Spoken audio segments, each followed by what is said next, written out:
Everyone, কেমন আছো তোমরা সবাই? আমার নতুন একটি ব্লগে তোমাদের সকলকে স্বাগত জানাই।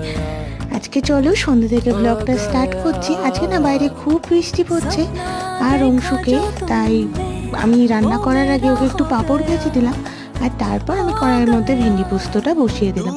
ভেন্ডিটা প্রথমে নুন হলুদ দিয়ে ভেজে নিয়ে তার মধ্যে সর্ষে পোস্ত বাটনা দিয়ে ভেন্ডি পোস্তটা করে নিলাম। আর এদিকে আমি তারপর রুটিও করে নিচ্ছি।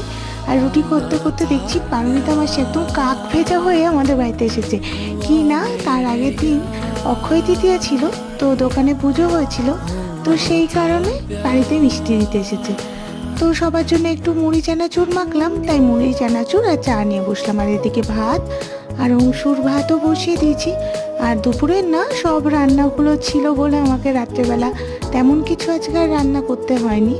তো চলো আজকের ব্লগটা এই পর্যন্তই থাক, আবার পরে একটা ব্লগে দেখা হবে। টাটা।